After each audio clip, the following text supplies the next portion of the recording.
अब मैं बताता हूँ कि मोस्ट इम्पॉर्टेंट जो बहुत सारे लोगों के दिमाग में डाउट रहता है कि भाई अगर हमारी एक से ज्यादा मैरिज है तो क्या हमारे दो जनों को डिपेंडेंट वीजा मिल जाएगा। Hello guys, welcome back to my YouTube channel UP to UK और उम्मीद करता हूँ आप लोग सब बढ़िया होंगे। आज जो है भाई डिपेंडेंट वीज़ा के रिगार्डिंग मैं बात करूंगा। जो लेटेस्ट अपडेट आया है अक्टूबर में क्या है वो डिपेंडेंट वीज़ा के रिगार्डिंग, ठीक है। और बहुत ढेर सारे क्वेश्चंस आते हैं डिपेंडेंट वीज़ा के रिगार्डिंग कि भाई जो स्टूडेंट है वो डिपेंडेंट वीज़ा के लिए कब चेंज कर सकता है, वो कब डिपेंडेंट वीज़ा पे स्विच कर सकता है, उसका कोर्स डेट कब से स्टार्ट होती है, लाइक कोर्स एंड हुआ नहीं हुआ कैसे पता लगता है होम ऑफिस को। ये सारे क्वेश्चंस इसमें मैं कवर करूंगा, ठीक है। और जो भी लेटेस्ट अपडेट आई है यूके गवर्नमेंट की वो सारी बातें इस वीडियो में हम कवर करेंगे।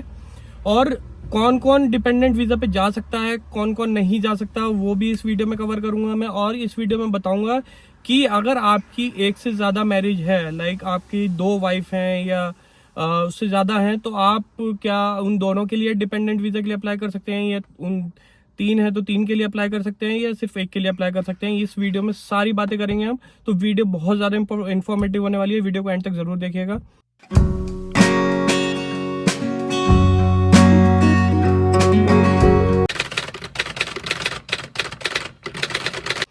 जो मेरे चैनल पे फर्स्ट टाइम है उनको बता दूं, मेरा नाम विवेक मसीह है, मैं यूपी इंडिया से बिलोंग करता हूं, इस टाइम यूके में हूं। गाइस एक चैनल बना रखा है, टेलीग्राम चैनल, जिसमें मैं स्पॉन्सरशिप जॉब्स पोस्ट करता हूं डेली। लिंक डिस्क्रिप्शन में है, कमेंट में भी पिन कर दिया है, जाके आप चेक कर सकते हैं। अगर आप लोग को कोई क्वेरी रहती है, कुछ पूछना है, कुछ बताना है, तो आप मेरे से इंस्टाग्राम या टेलीग्राम पे कनेक्ट हो सकते हैं। मैं वहाँ पे हर एक मैसेज का रिप्लाई करता हूँ। गाइज जो भी मेरे रिटर्निंग सब्सक्राइबर हैं उनके लिए थैंक यू सो मच, और जो मेरे चैनल पे फर्स्ट टाइम आया है उनसे रिक्वेस्ट करता हूँ प्लीज़ चैनल को सब्सक्राइब कीजिए, थोड़ा सा चैनल को सपोर्ट कीजिए, आप लोगों के सपोर्ट की ज़रूरत है। चलिए गाइज टॉपिक पर आते हैं। सबसे पहले आपको स्क्रीन पर दिख रहा होगा, you can normally determine whether the applicant has completed their course by checking the end date of the CAS. However, the applicant may have completed their studies and therefore met the requirement of the rules in advance of the end on the CAS. If the end on the CAS indicates they have not yet completed their studies, you should consider whether the course may have been completed by looking at the information provided with the application.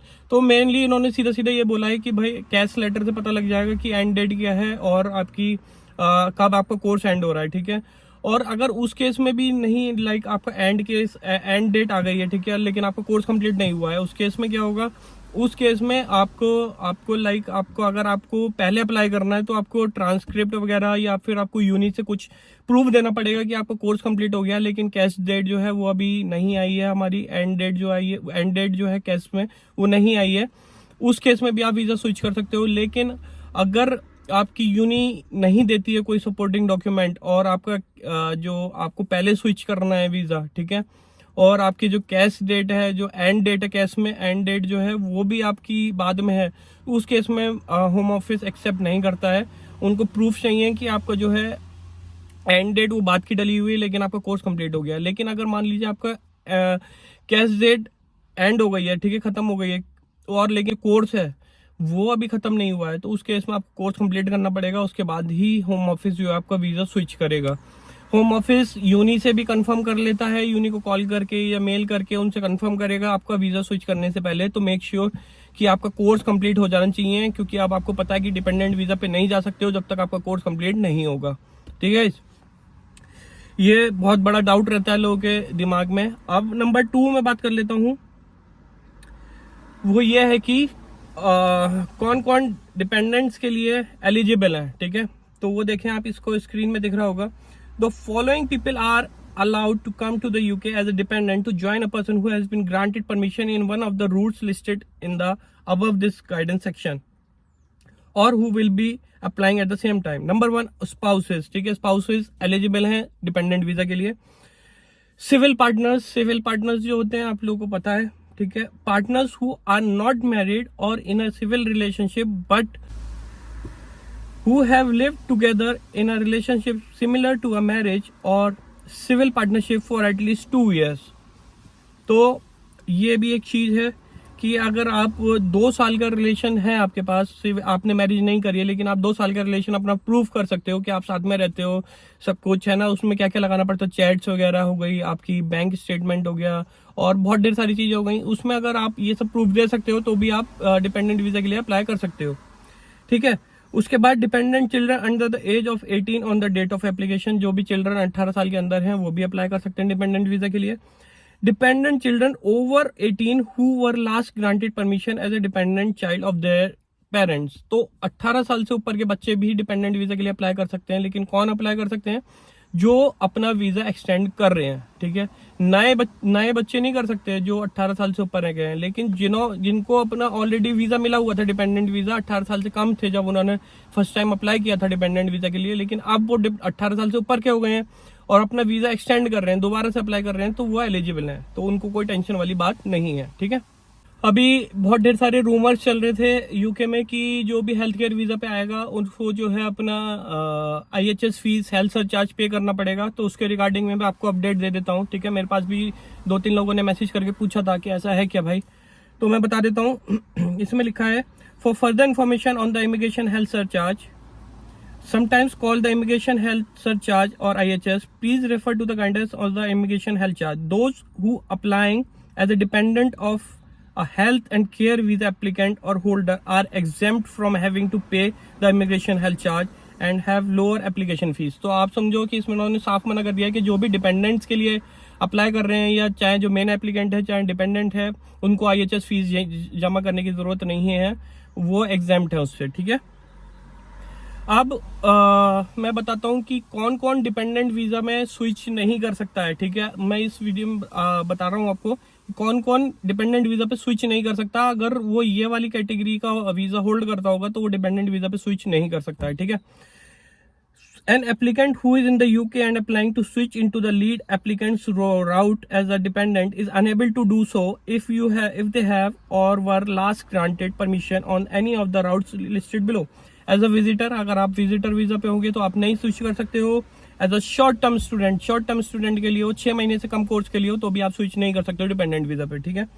As a parent of a child student, अगर आप child student के parent हो तब भी आप dependent visa के लिए apply नहीं कर सकते हो। एज अ सीजनल वर्कर, अगर आप सीजनल वर्कर पे हो तो भी आप डिपेंडेंट के लिए अप्लाई नहीं कर सकते हो, ठीक है। As a domestic worker in a private household, अगर आप डोमेस्टिक वर्कर हो किसी प्राइवेट हाउस होल्ड में, तब भी उस केस में भी आप डिपेंडेंट वीजा पे नहीं जा सकते हो। Neither can they have been granted permission outside the immigration rule, तो उन्होंने साफ सीधा मना कर दिया है। अब मैं बताता हूं कि मोस्ट इंपॉर्टेंट जो बहुत सारे लोगों के दिमाग में डाउट रहता है कि भाई अगर हमारी एक से ज्यादा मैरिज है तो क्या हमारे 2 जनों को डिपेंडेंट वीजा मिल जाएगा, या हमारा जो मेन एप्लीकेंट है वो ब्रिटिश सिटीजन है, ठीक है, और उसकी ऑलरेडी वाइफ है, और मैं अगर उससे मैरिज कर लेती हूँ, सेकंड मैरिज कर लेती हूँ, तो उस केस में क्या मेरे को डिपेंडेंट वीजा मिल जाएगा, या फिर जिसने ऑलरेडी 2 मैरिज की हुई हैं क्या दोनों को डिपेंडेंट वीजा मिल जाएगा। इस वीडियो में अब मैं इस टॉपिक में सारे डाउट्स क्लियर कर दूंगा, ठीक है। तो ऐसी रिलेशन को बोलते हैं यहाँ पे पॉलीगैमस रिलेशनशिप, ठीक है। तो ऑल दो partners are now access under paragraph RWP 7.1, children's are still assessed under the rules in part 8 of the rule.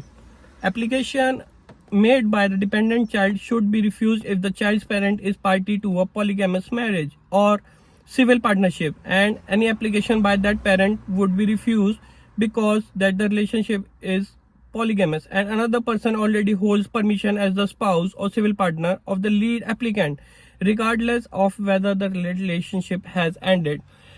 अब इन्होंने साफ मना कर दिया है कि भाई अगर आप एक ऑलरेडी डिपेंडेंट है उनका, उसने अप्लाई किया हुआ डिपेंडेंट के लिए, और अगर आप दूसरी एप्लीकेशन लगाओगे उनके बिहाफ पे, मेन एप्लीकेंट के बिहाफ पे कि मैं सेकंड वाइफ हूं, तो उस केस में उन्होंने बोल दिया कि सीधे सीधे आपका वीजा रिफ्यूज हो जाएगा, ठीक है। तो आप सेकंड डिपेंडेंट नहीं बन सकते हो। यहाँ पर यूके का रूल है कि सिर्फ यहाँ पर एक ही वाइफ एक्सेप्ट करते हैं लोग, ठीक है। मैरिज एक ही बार होती है, एक ही वाइफ एक्सेप्ट करते हैं, दूसरे को डिपेंडेंट वीजा नहीं मिलेगा, ठीक है। तो ये बहुत ढेर सारे लोग के डाउट रहते हैं, कुछ पूछ पाते हैं, कुछ नहीं पूछ पाते, तो हेजिटेट करते हैं। तो मैंने सोचा इस वीडियो में कवर कर लेता हूं और बता देता हूं कि सेकंड डिपेंडेंट के लिए आप नहीं अप्लाई कर सकते हो अगर ऑलरेडी उन्होंने डिपेंडेंट उसमें मेंशन किया हुआ है, ठीक है। तो ये सारे डाउट्स थे और ये सारे चेंजेस थे जो अभी लेटेस्ट अपडेट हुए हैं यूके गवर्नमेंट की वेबसाइट पे, और ये मैंने आपको दिखाया कि अक्टूबर में ही अपडेट हुआ है। फैमिली वीज़ा के रिगार्डिंग ये सारे चेंजेस। तो ये उम्मीद करता हूँ वीडियो आप लोगों के लिए बहुत हेल्पफुल रहेगा, और हेल्पफुल रहेगा तो प्लीज़ वीडियो को लाइक कीजिएगा, अपने दोस्तों के साथ शेयर कीजिएगा, और चैनल पे नए आए तो सब्सक्राइब कीजिएगा। मिलते हैं नेक्स्ट वीडियो में, तब तक के लिए bye bye, take care, thank you.